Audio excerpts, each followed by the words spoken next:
Capítulo quinto. Madero y los espiritistas. Empieza mi vida en un nuevo ambiente estudiantil. ¡Qué diferencia de alumnado!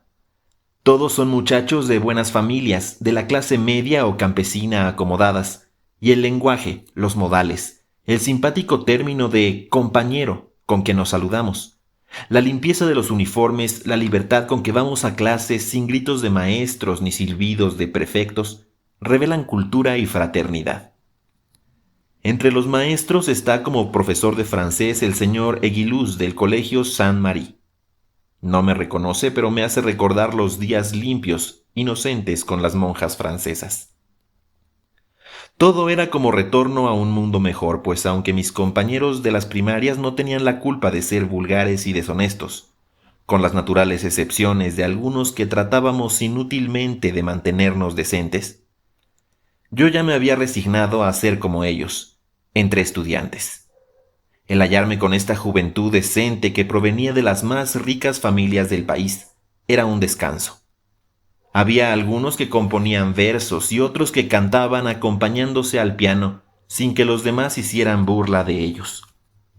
Un grupo que provenía de Chiapas tocaba maravillosamente la marimba en el salón durante el recreo. Los de Oaxaca se expresaban en lenguaje muy pulido y los de Puebla con modales discretos. Nadie se avergonzaba de tener en sus dormitorios crucifijos o imágenes de la Virgen y santiguarse ante ellas. Los de Monterrey y Sonora eran llanos, amables. Los de Jalisco cantaban con guitarras y los de Guanajuato jugaban elegantemente al toro, lidiando como Gaona y Freg, que habían revolucionado el toreo español de Machaquito, Pastor y el viejo Mazzantini. Había alegres muchachos de Yucatán que sobresalían en el béisbol, y de Colima y Toluca que jugaban lucha grecorromana. Los de Tabasco y Veracruz componían jocosas canciones que coreábamos. Los de mayor edad organizaban fiestas literarias y bailes a los que asistían las más bellas y bien vestidas muchachas de México. Los primeros meses no pude estudiar y obtuve malas calificaciones, sobre todo en matemáticas. Mi mente no podía concentrarse en nada. Divagaba de continuo en aquella maravillosa vida de deportes, baños de ducha, juegos en la piscina, correrías por los campos vecinos e investigaciones en todos los rincones del extenso plantel. Iba a los establos de vacas, a las cuadras de caballos, a los jardines de apicultura y al pestilente anfiteatro de disección de animales, donde tomaban clase los estudiantes del tercer año de veterinaria. Por fin, habiendo entrado en natural laxitud y confianza interestudiantil, pues no tenía que cuidarme de nada picaresco ni obsceno de los compañeros, formé parte de un grupo de muchachos de mi edad, entre los que descollaba por alto, pues me había desarrollado enormemente para mis 15 años.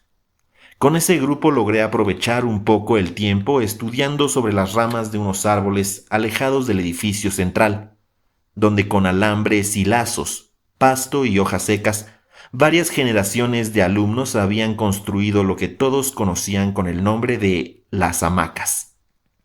Allí pude concentrar mis pensamientos y mis calificaciones subieron para mantenerse altas, sobre todo en gramática, botánica, física, química y excelentes en dibujo, francés e inglés. Los nombres de mis compañeros de entonces suenan ahora entre los hombres prominentes del país. Los hay gobernadores, banqueros, ministros del gobierno, altos empleados de instituciones industriales, comerciantes ricos, diplomáticos y sabios profesores y estadistas.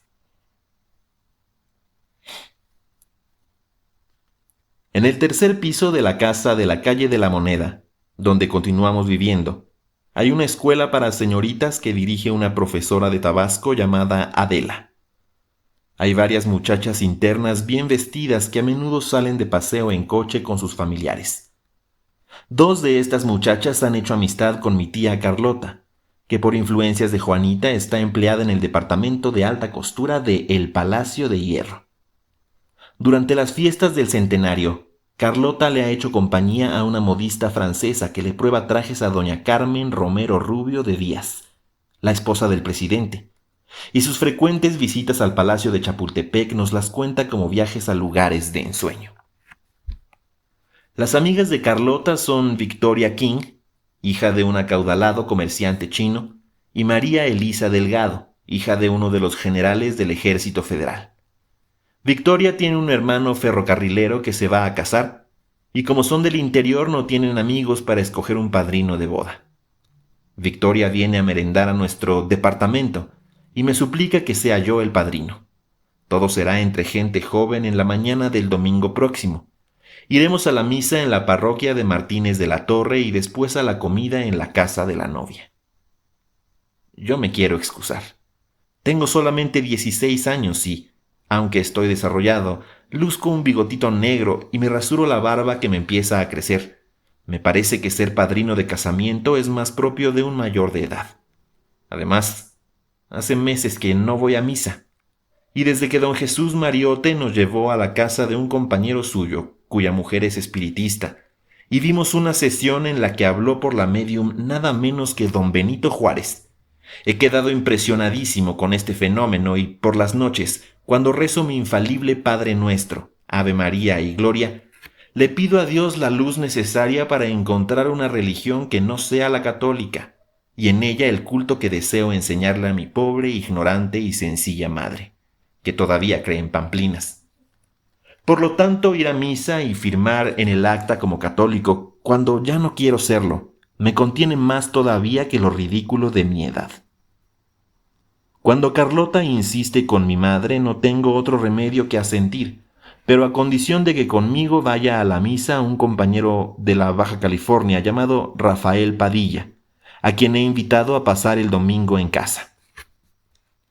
Todos los alumnos que tenemos hogar y relaciones en México tratamos de ser hospitalarios con los de fuera, y yo cada semana invito ya a uno, ya a otro, y lo divierto en la mejor forma posible.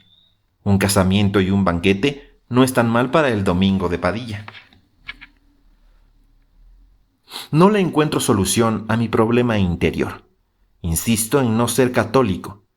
Pasan los días y una tarde, al volver de la escuela, me encuentro la casa transformada. En lo que sirve de sala, mi madre ha improvisado una recámara. En la cama está don Jesús Mariote con la cara desfigurada y delirando de fiebre. Hizo un viaje a Veracruz, se quemó con el sol, origen de todos los males de la piel, y contrajo erisipela. Es una ingratitud enviar a nuestro amigo y protector a un hospital, y mi madre se echa el cargo de curarlo. El aspecto de don Jesús es tan monstruoso que solamente un milagro hará que se alivie. Oigo a mi madre pedirle a la Virgen de Guadalupe por la salud de nuestro amigo, y mi escepticismo como que pone a prueba la eficacia de la oración, y me digo, si don Jesús no se muere y se cura pronto, prometo nunca negarle veneración y fe a la Virgen María, aunque no sea católico. Mi propia ignorancia religiosa me hacía caer en contradicciones verdaderamente infantiles, que poco a poco iban creando, en torno a mi primitiva sinceridad filial hacia la Virgen, una maraña en la que cada vez me enredaba más y más. Mi madre no podía libertarme de aquella cárcel de ignorancias. Había yo crecido tan rápidamente que parecía todo un hombre. Ella me miraba entre respetuosa y admirada, como perpleja ante mi repentina transformación. Cuando se acercaba para enderezarme la corbata o asentarme el cabello que el peine había dejado fuera de lugar, tenía que levantar los brazos, y paulatinamente disminuyeron sus maternales cuidados hasta servirme a reverente distancia. Yo me daba cuenta de mi ascendiente sobre ella y con la malicia y crueldad de quien sabe que domina a quien antes le dominaba, empecé a darme tono e importancia exagerando mis hábitos de hombre libre, en espera de oportunidades para hacer mis caprichos. Don Jesús Mariote no murió. Al siguiente sábado estaba completamente restablecido, agradecidísimo con mi madre por los cuidados que ella le había prodigado. Entonces nos contó su vida. Huérfano de madre desde pequeño, había sufrido el carácter árido y rudo de su padre, un introvertido que alejaba de sí la ternura de sus dos hijas mayores y la del propio Jesús, que era el menor, y a quien mandó a Colima a un internado, del que Jesús huyó por no soportar su dura disciplina. Había vivido una orfandad triste sin jamás saber de hogar ni conocer manos cariñosas que, como las de mi madre, lo curaran, cuidaran y alimentaran. En la Ciudad de México había pasado penas sin cuento, alojado siempre en hoteles, comiendo aquí y allá. Cuando hombre volvió a Jiquilpan deseoso de trabajar con su padre, mas éste lo trató con tal dureza que hubo de abandonarlo nuevamente. Fue por entonces cuando nos conoció en San Gabriel, donde andaba en el negocio de hoteles. Ahora, en tanto que trabajaba en la Pullman y reunía dinero para establecerse en Sayula con hotel propio, le consolaba saber que la loza fina que en San Gabriel nos había comprado estaba a buen seguro en la ciudad de sus sueños, Sayula. Aquel relato me provocó una idea luminosa: suplicar a don Jesús que se quedase a vivir con nosotros, encontrar en él un buen esposo para mi madre y un apoyo paternal para mí. No reflexioné que mi madre estaba casada por la iglesia con Francisco y que esto hacía imposible su matrimonio con otro hombre. Mejor dicho, yo ignoraba estas circunstancias. Impulsivamente le propuse que se quedara ante el asombro de mi madre, que no pudo impedir lo que el hombrecito de la casa sugería. Don Jesús aceptó con tibieza, sin el entusiasmo que yo hubiera querido. Al día siguiente me vestí con mi elegante uniforme de cadete y con las muchachas del casamiento nos fuimos en carretela de bandera azul, las más lujosas, hasta el jardín de San Fernando. Allí me esperaba Rafael Padilla, a quien tuve que sentar sobre mis rodillas, pues no había lugar para él en la carretela. Así llegamos a la iglesia de Martínez de la Torre, donde fui presentado a la madrina, morena de bellos ojos, pero que de repente hace el visco. Llegan los novios y todos sus parientes. En un 2x3 estoy dentro de la iglesia en mi reclinatorio junto al novio, a quien jamás vi en mi vida. Es mayor de lo que yo pensaba, me parece muy formal, y su sangre china casi no se advierte en sus facciones. La novia es guapa y muy lindas sus damas. Como todo matrimonio, este tiene su belleza solemne y momentos que obligan a pensar lo que será el matrimonio propio. Allí mismo empecé a proyectar el mío. Mi imaginación construyó y me vi entrando en la iglesia como momentos antes. Claro que mi novia sería preciosa, una princesa de cuento de hadas. ¿Y mi madre? Estaría allí elegantemente vestida, ya casada con don Jesús. Ellos también se casarían en una iglesia como esta. ¿Cómo resultaría mi plan? La respuesta es una incógnita. Claro que don Jesús no aceptó con entusiasmo el vivir con nosotros por su salud quebrantada, pero ya bueno y sano, un día yo arreglo para que le proponga matrimonio a mi madre. ¿Y con qué calor lo va a hacer? Realmente el alivio de don Jesús es asombroso. La Virgen, la Virgen, cumplió su favor. Busco en la iglesia su imagen y allí está, en un altar. Debo cumplir mi promesa. Doy puerta libre a mi refrenado sentimiento religioso y siento que de mí sale un torrente de fervor. Se me llenan los ojos de lágrimas y tengo que recurrir al pañuelo. Me digo, qué malo, pero qué malo y qué ingrato soy. ¿Cómo he podido desear dejar la Iglesia Católica?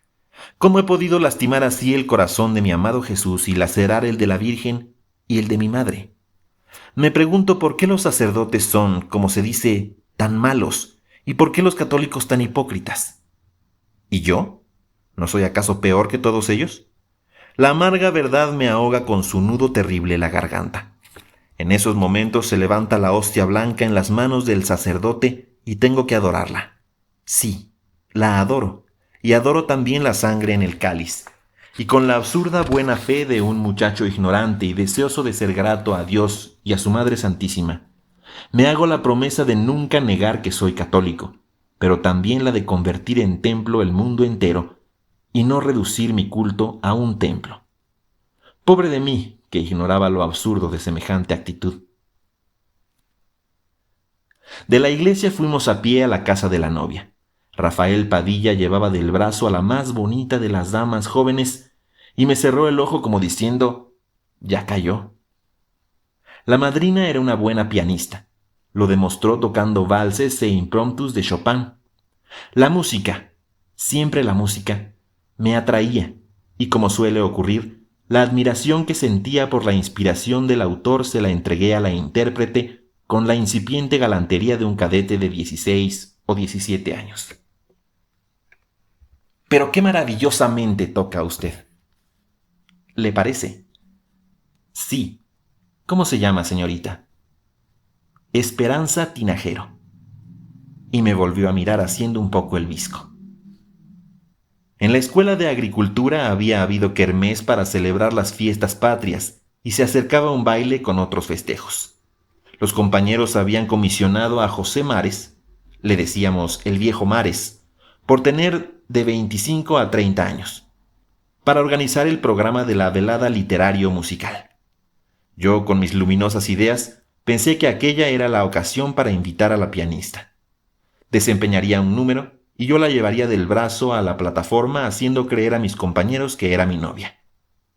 El plan maduró durante la comida y al despedirnos Rafael Padilla y yo quedamos citados con Esperanza y María para encontrarnos en la misa de 10 del domingo siguiente, en San Fernando.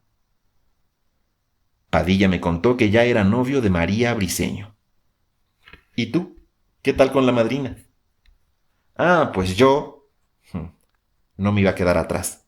Yo también, con Esperanza Tinajero. Al llegar a la escuela buscamos al viejo Mares, y en un 2x3 quedó arreglado el número de piano de Esperanza. Padilla se encargó de hacer saber a los compañeros que tenía una novia muy bonita, que vendría a la velada con una gran pianista, novia mía. Al domingo siguiente yo, el librepensador que había decidido nunca dar culto a Dios en un templo, tuve que oír la misa en San Fernando para encontrar a las muchachas y a la elevación. Bueno, ¿qué iba yo a hacer? Adoré a Dios en las manos del sacerdote. Al salir encontramos a las muchachas. Iban con vestidos y sombreros de telas ligeras de colores claros. María estaba verdaderamente guapa. Pero Esperanza, su cutis no era fino, y a la luz cruel del sol dominguero resultaba mucho mayor de edad que yo. Tendría ya sus 20 años. Yo no quería seguir las cosas adelante y me hice el propósito de que acabada la velada, y ya que hubiera yo presumido un poco a los compañeros, cortaría mis relaciones con mi novia pianista. Dimos 2 o 3 vueltas por el jardín hablando de la futura fiesta, de lo que iba a tocar Esperanza, y con gran enojo de Padilla, que hubiera pasado el resto de su vida viendo a María, nos despedimos.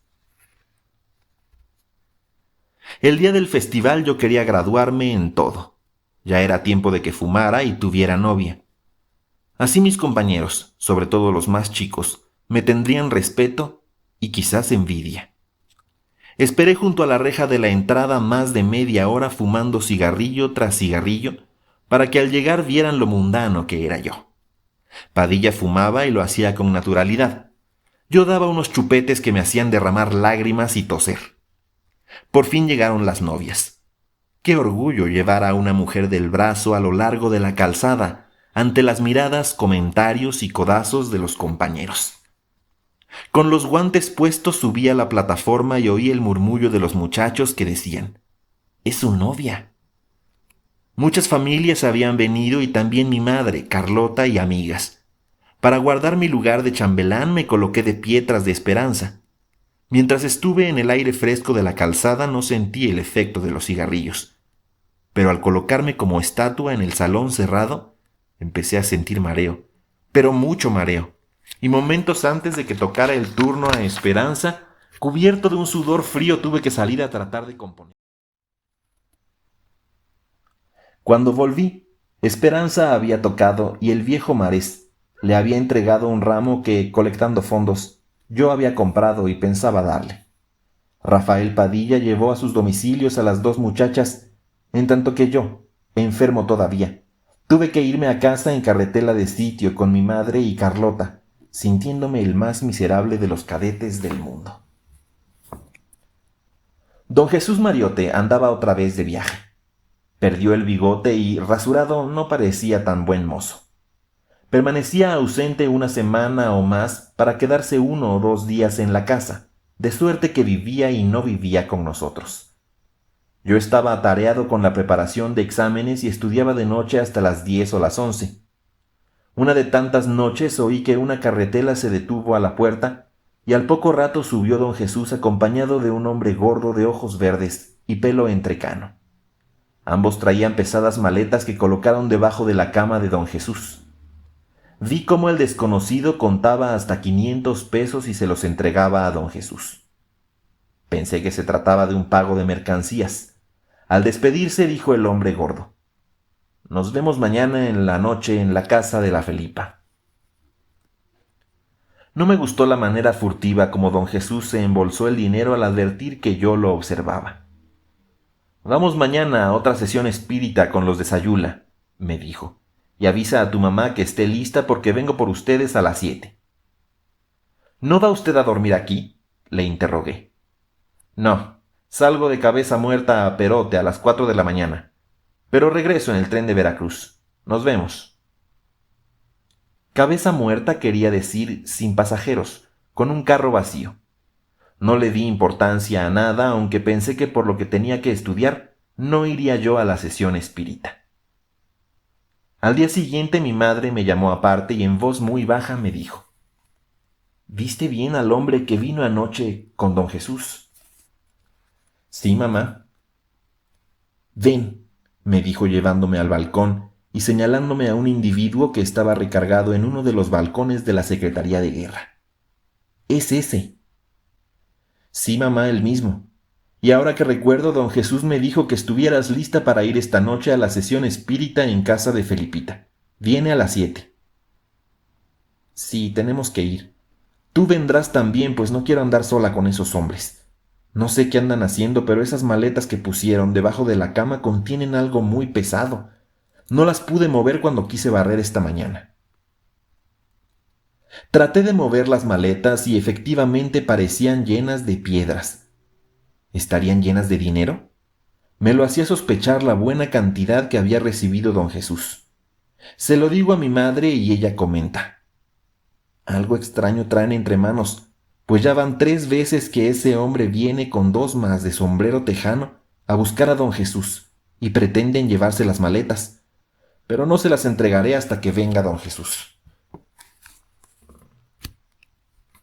Esa tarde, al volver de la escuela, me encuentro a Amado y al hombre misterioso hablando como si fueran conocidos. Esperaban a don Jesús. Mi madre me dice que me aliste para irnos a la sesión espírita. Al poco rato oigo conversación de hombres en el cuarto de don Jesús y al entrar allí veo que él, Amado y los 2 hombres norteños bajan las maletas. Hay un auto frente a la casa en el cual suben para desaparecer por el rumbo de la Merced, como cuando llevan mercancías al despacho. Pienso que tal vez las maletas contienen patatas y no dinero como me había imaginado, pero mi madre me llama a su recámara porque ha visto por su balcón lo mismo que yo por el de la sala. «Hijo, han envuelto a Amado en este lío. Yo misma vi cuando el señor gordo, que se apellida Beltrán, entregó a Amado una buena cantidad de dinero. Creo que las maletas son robadas, pues don Pepe Romero oyó a unos empleados de la Secretaría de Guerra que tomaban café comentar un cuantioso robo de parque habido en la estación de Buenavista y que venía consignado a la Secretaría. Durante varios días los ladrones sacaron el parque de las cajas que fueron encontradas vacías. Estoy segura de que esas maletas están llenas de parque. Cuídate, hijo, no te vayan a meter en el lío». «Qué sagaces son las mujeres», me digo. «Pero ¿para qué querrán los ladrones ese parque?». «¿No te fijaste en los hombres que iban con Amado?», me contesta. «Son yaquis de Sonora. Allá están continuamente levantados en armas y ese parque de seguro lo utilizan para pelear contra los federales». Crece mi asombro y reconozco una vez más que mi madre es muy lista, sin saber que tales informes y rumores provenían del viejecito don Pepe Romero, que no perdía palabra de los clientes de su café. En eso estábamos cuando volvió el auto con los norteños y Amado. El señor Beltrán y don Jesús se ponen de pie, nos apresuran a mi madre y a mí para que bajemos, y en el auto del señor Beltrán nos vamos a la sesión espírita. Por una parte, como que me halaga tener amigos espiritistas de automóvil, pero veo que mi madre va a disgusto, desconfiada. Llegamos a las calles de la Magnolia. Entramos en la misma casa donde habíamos presenciado la primera sesión en que don Benito Juárez habló por la médium, hermana de Felipita. Hay ahí como 10 o 12 personas sentadas ordenadamente en la sala, y entre ellas descubro con agradable sorpresa a Samuel Espinosa, compañero mío de escuela, también externo, que está con sus hermanas Elena y Eloísa, profesoras normalistas. Los tres le forman como corte de honor a una gran señora de matriarcal majestad y muy dulce voz, que se pone de pie para saludar a mi madre, la atrae con un brazo de veras cariñoso y nos conquista de un golpe. ¡Qué gran dama! ¡Y qué simpática!, nos decimos. Se trata de la profesora jubilada doña Paz, viuda del ladrón de Guevara.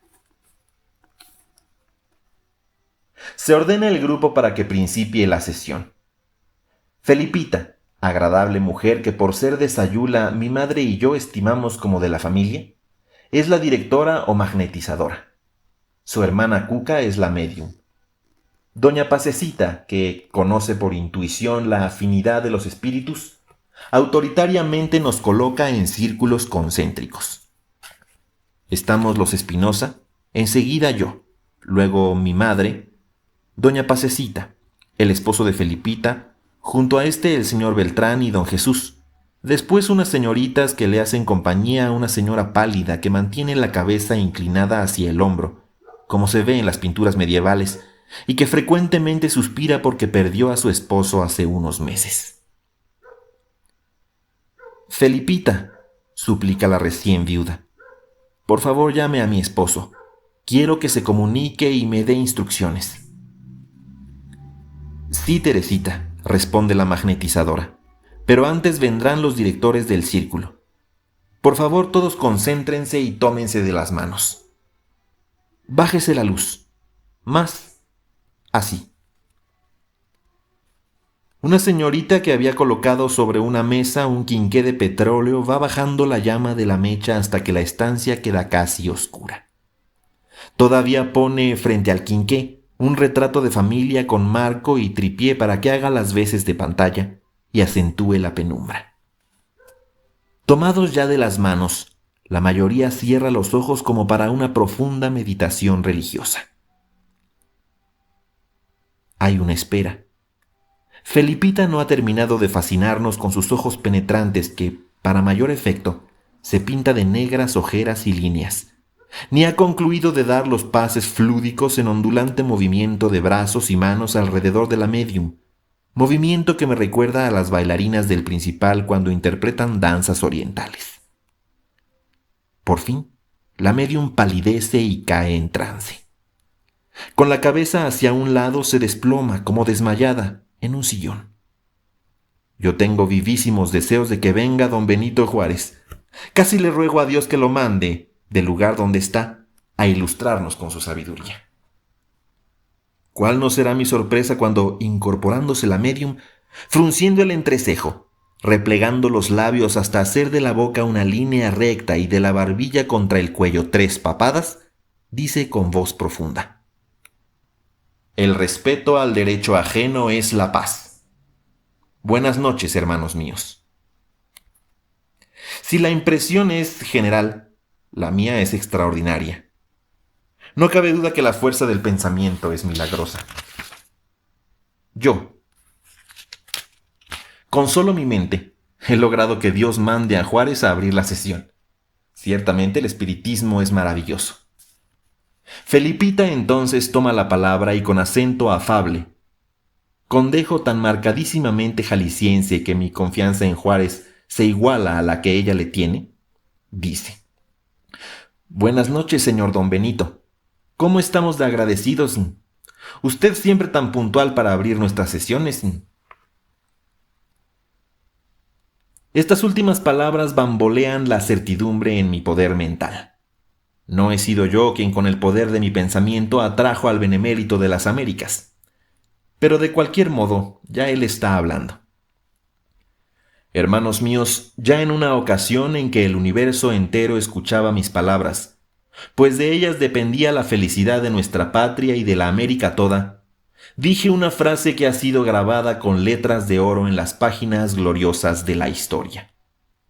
Esa frase era la respuesta de una raza indómita al yugo soportado por siglos nefandos de esclavitud, a la explotación inicua de nuestra raza de bronce por otras razas que solo por su color blanco se creían superiores. Esa frase resonó en los oídos de emperadores europeos y de gobernantes que creían tener ascendiente sobre mi voluntad. Y a pesar de que dependía de mis labios la vida de un príncipe rubio, proclamado disque emperador de México, dije, ahora o nunca. Y en el Cerro de las Campanas cayó derrotada para siempre el águila imperial de las Europas, para que se levantara libre y soberana el águila de la raza de Cuauhtémoc, el águila de México, el águila de Juárez. La médium se había transformado en fogoso orador que me impresionaba hondamente, y aunque tenía de vez en cuando algo que me recordaba a las actrices españolas, de todos modos lo que decía era una verdad histórica oída con frecuencia de labios de mis maestros, en las tribunas de las fiestas del centenario y leída y releída en los libros de texto. Pero ahora, un poco más calmada, continuaba la médium. Yo velo por mi patria. Yo deseo que la obra libertadora que tanta sangre ha costado a nuestra raza no sea traicionada por un gobierno sedentario que nos vende al extranjero, por un grupo de científicos que burlan las elecciones. Otro murmullo de aprobación entre la mayoría de los asistentes. Mi amigo Samuel y sus hermanas son los más entusiastas. Yo vengo a unir, prosiguió la médium, las voluntades de los mexicanos que ya han visto la luz del poderoso mundo espiritual donde sigo dirigiendo por voluntad divina los destinos de mi pueblo. Sois vosotros, amados hermanos míos, los llamados a luchar por sacudir ese yugo que por 35 años oprime al sufrido pueblo mexicano, negándole su más elemental derecho, el de elegir a sus gobernantes. Abajo con el tirano. Sufragio efectivo, no reelección. Las profesoras Espinosa y Pasecita aprueban, pero ya en voz alta, la frase lapidaria. Hay un movimiento acompañado de murmullo general. La médium cae sobre el respaldo del sillón, como agotada de su esfuerzo sobrehumano. Su respiración es fatigosa y su cara se contrae en un gesto de sufrimiento. El marido de Felipita habla en voz alta y autoritaria.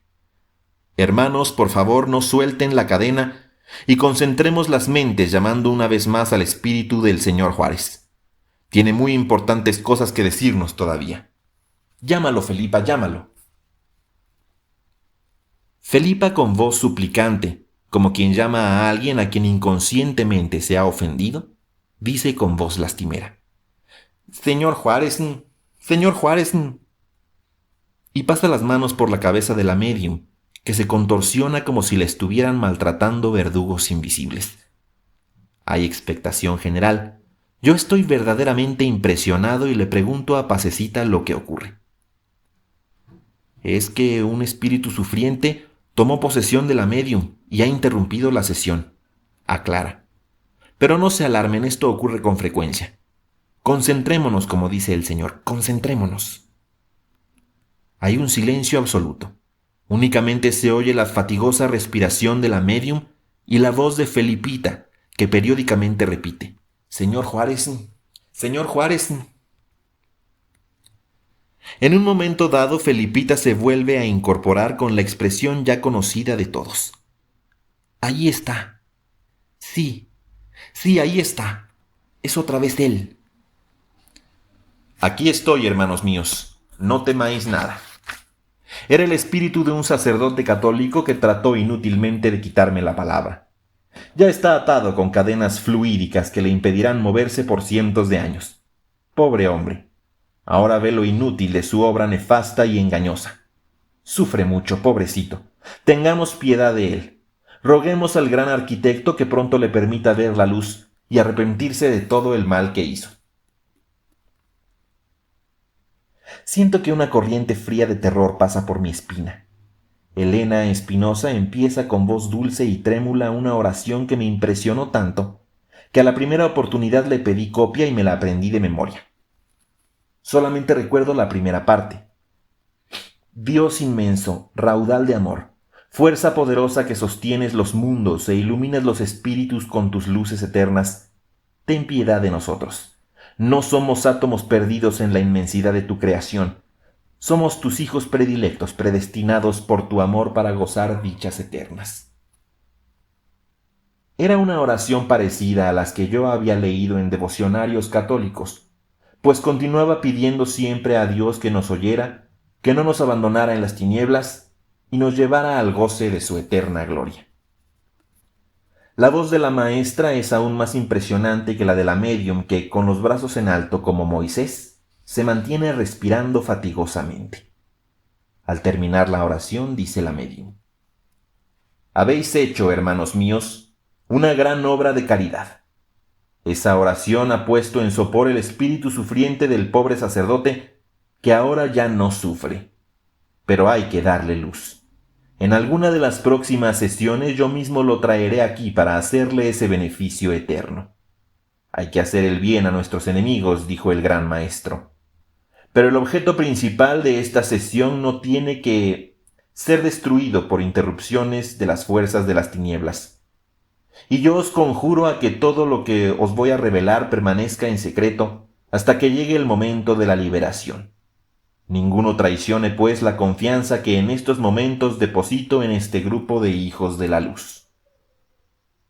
Y bajando la voz, con tono misterioso, dijo: «El elegido, el apóstol, está ya escogido y a él deben todos entregarle no solamente su adhesión, sino aún ofrecerle su vida. El movimiento no tarda en sacudir a la patria entera. Vuestro grito es el siguiente: ¡Viva Madero!». Y la médium, que se ha puesto de pie, cae ahora desplomada entre los cojines del sillón.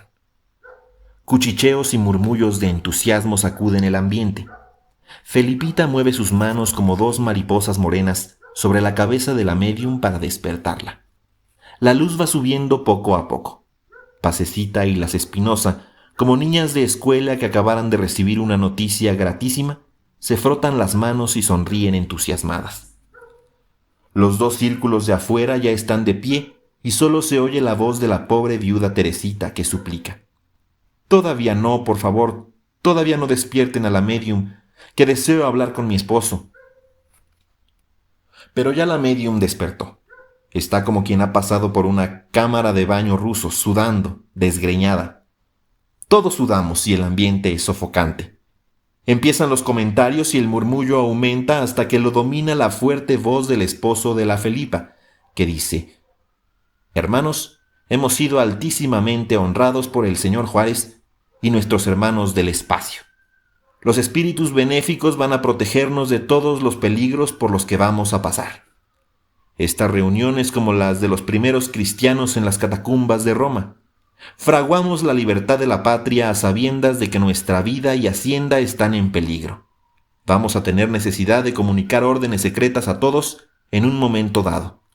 Favor de no retirarse de esta reunión sin antes dejar conmigo sus direcciones y teléfonos. Yo estoy viviendo un mundo maravilloso de lucha libertaria, que hace sentirme héroe de la independencia de México o de la Revolución Francesa. Qué bello es formar parte de un grupo de gente escogida, gente de luz, honrada y buena, que todo lo hace orando y bajo la dirección de uno de los más grandes espíritus jamás creados por Dios, Benito Juárez. Le pregunto a Samuel Espinosa quién es el apóstol Madero, y me cuenta que sus hermanas y todo el profesorado normalista lo han elegido, después del último fracaso electoral, como el líder de un movimiento revolucionario próximo a estallar.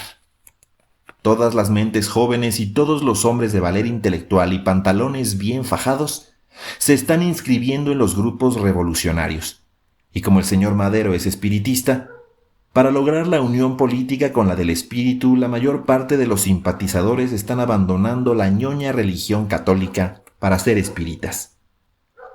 En su casa todos lo son, hasta su mamá y sus tías.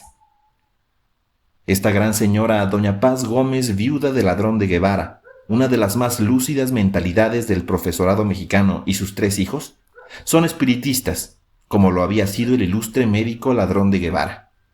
Y había que ver las sesiones en su casa. Mejores, pero mucho mejores que aquella, con 4 y 5 médiums trabajando simultáneamente. Los temas eran filosóficos, históricos y teológicos. Allí sí de verdad se hacía labor y caridad. La señora daba de comer a cientos de niños. Casi todas las ganancias de su botica las empleaba en los pobres. Era, en suma, una gran mujer. Fascinado me acerqué a Pasecita y le pregunté: «Señora, ¿podríamos mi madre y yo asistir a las sesiones de su casa?» «Pero cómo no, tendremos mucho gusto. Allí se reúnen grandes intelectuales y personas deseosas de estudiar. El espiritismo no impone creencias, invita al estudio. Hay mucho que está por comprobarse todavía, pero hay mucho que ya es un mundo de nuevas revelaciones. Hay 2 clases de sesiones. Unas, las de comunicaciones, en las que se les da a la luz a 10 o a 12 espíritus sufrientes por sesión. Y otras de efectos físicos que son maravillosas. Muebles que se mueven, ruidos del espacio, materializaciones, aportes de flores y objetos extraños y levitaciones. La doctora Matilde Montoya, la gran conferencista doña Belén de Zárraga, la escritora fulana y la poetisa mengana, y, en fin, las más ilustres mujeres de México pensante van allí, por no decir nada de los filósofos y orientalistas que nos visitan y dan conferencias. Se ha descorrido la cortina del mundo más fantástico que yo jamás hubiera podido imaginar. Qué mezquinos, pero qué mezquinos y timoratos hemos sido mi madre y yo. Pero bueno, no tenemos la culpa. En San Gabriel, pueblo atrasado, todavía se cree en la Iglesia Católica y en los curas y demás antiguallas. Nuestros nombres quedan en la lista que forman el señor Andrade y el esposo de la Felipa. Mi madre me tira de las faldas del saco cuando me acerco a firmar, pero la fulmino con una mirada que de ella misma aprendí cuando de niño era impertinente. Hice que apuntaran el teléfono del Café Puerto Rico de don Pepe Romero, el Erickson 1331. Podían llamarme a la hora que quisieran para disponer de mi vida y hacienda, no faltaba más. Ya soy un hombre dueño de mis ideas políticas y religiosas. Ya es tiempo de que me liberte de esta mamá que me tiene agotada la paciencia. En cuanto pueda se lo digo, ya lo verá. Esta noche volvemos en tranvía, pues el señor Andrade se llevó en su auto a las profesoras Espinosa y a Pasecita. Don Jesús y Amado parecían esfinges. No hablaban, solo miraban los anuncios. Yo tenía deseos de comentar la maravillosa batahola de emociones y, claro, solamente en mi madre podía volcar mis impresiones. Me limpié la garganta y empecé. «Ya ves, mamá, lo que son los sacerdotes». «¿Todos?», me respondió. «Bueno, yo no sé, pero ese tan malo que interrumpió al señor Juárez. Bien atado lo tienen con cadenas fluídicas. Qué hermoso será dar la vida por la patria». Un horrible pellizco en el brazo me hace saltar del asiento, y cuando volteo indignado a ver a mi madre, listo para reclamarle la humillante corrección, don Jesús y Amado me hacen con el dedo señal de silencio. Es verdad, hay gentes que pueden oír, pero en cuanto lleguemos a casa, soltaré lo que yo traigo por dentro. En silencio continuamos el viaje. Llegamos a la casa como a las 10. Como no hemos cenado y Carlota ya se acostó y mi madre se siente cansada, propone que tomemos un bocado en el café de don Pepe Romero. Así lo hacemos y nos toca una mesa junto a unas señoras de aspecto provinciano que nos saludan con toda cortesía. Tomamos nuestro café calladamente, pero a poco rato, la más joven le dice a mi madre: «Usted no es de México, ¿verdad?». A mi madre le contraría que le digan esto, pues en todas partes apenas habla y le conocen que es de Jalisco, y dependientes, empleadas de almacén y hasta las vendedoras en los mercados le dicen: «Usted no es de México, ¿verdad?». Esta vez, nerviosa como viene, se le colma la paciencia y no contesta. Pero yo, que no quiero que pase por grosera y menos ante las señoras que parecen muy sencillas, contesto amablemente. Somos de San Gabriel, Jalisco. Ah, de Jalisco. Pues nosotras somos de Oaxaca. Acabamos de llegar y no conocemos México. Yo soy maestra de escuela y he venido con mi mamá a visitar a la Virgen de Guadalupe para ver si ella cura a mi madre que está enferma del intestino. En cuanto mi madre oye esto, cambia su actitud silenciosa y con semblante afable conversa con ambas. Pues si ustedes quieren, les dice, yo las llevo mañana a ver a la Virgen. Vivo aquí en Los Altos.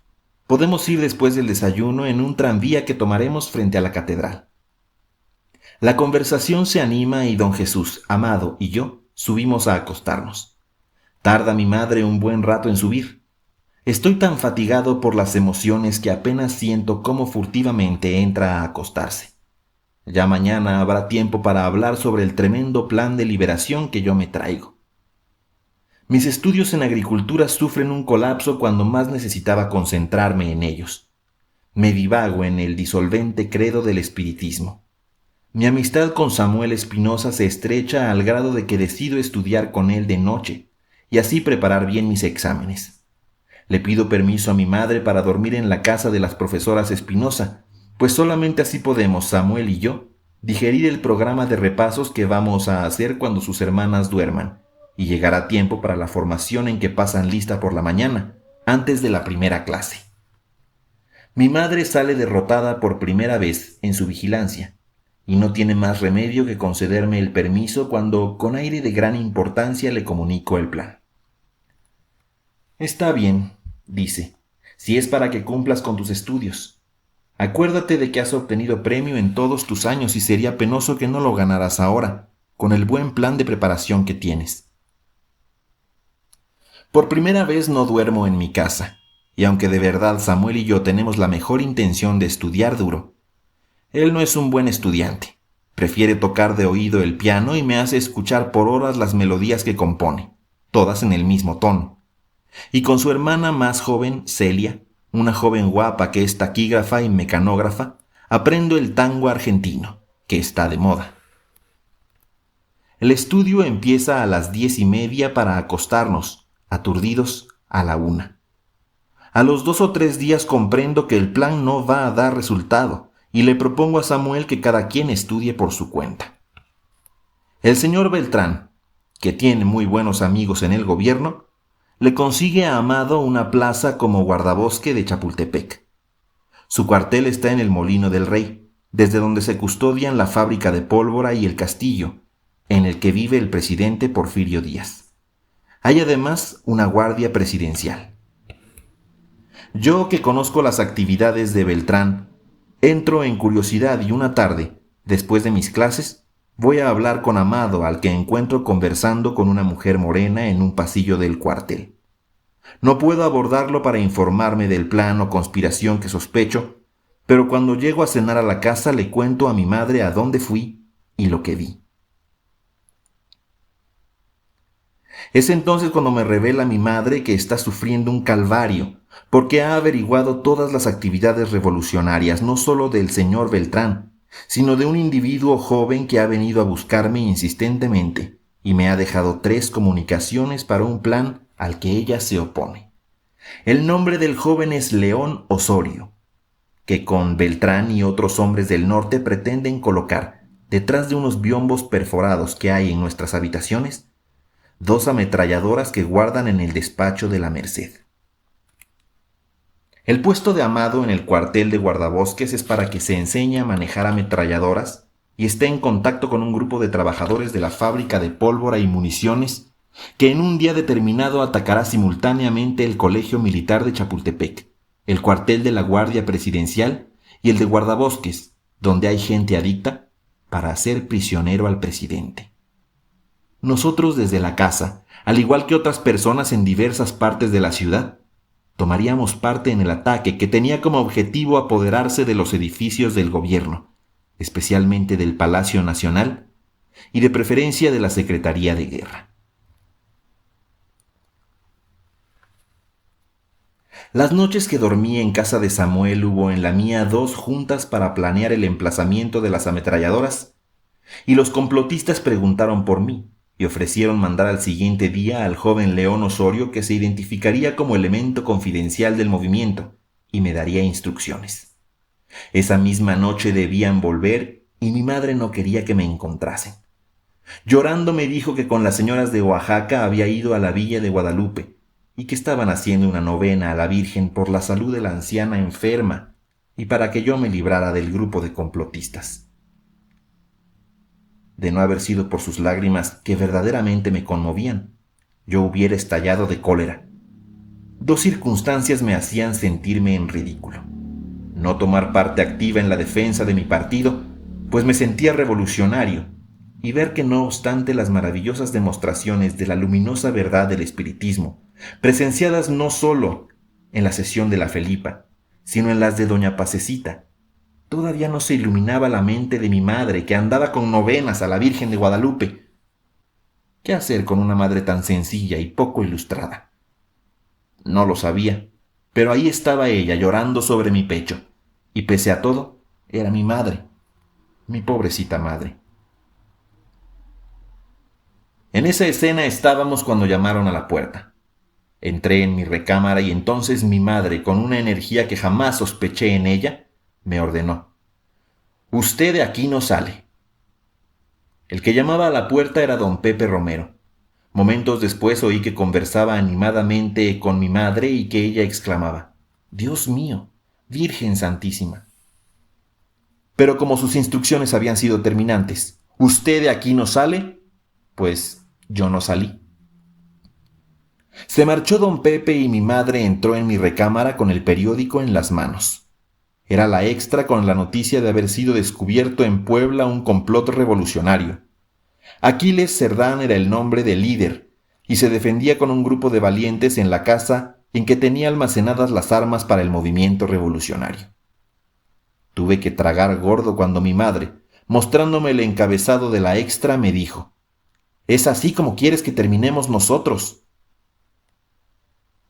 La prensa no hablaba con elogio de los rebeldes poblanos, pero mi simpatía, como la de todo el país, estaba con ellos. Aquella noche no probé bocado ni pude dormir. Hacía proyectos para el día siguiente.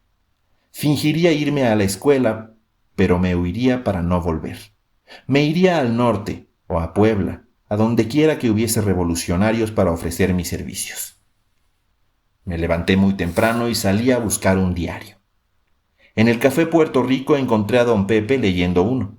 Se lo pedí, y antes de que empezara a leerlo vi en la mesa de enfrente a las 2 oaxaqueñas que me saludaban cariñosamente. Al responderles, la más joven me habló con su acostumbrada sonrisa: «Alborótese, ándele, y vamos a la villa. Hoy es el último día de la novena. ¿No le ha contado su mamá? Mire, mi mamacita ya come tamales. Hacía años que no los probaba por su enfermedad. Anoche se comió el primero y este es el segundo. Estamos muy agradecidas a la Virgen. Ande, alborótese y vamos a la villa». «No, muchas gracias», le respondí. «Tengo que ir a la escuela, ya se acercan los exámenes». Devoré los encabezados del periódico. Las fuerzas gobernistas habían balaceado a Aquiles Cerdán como a un perro.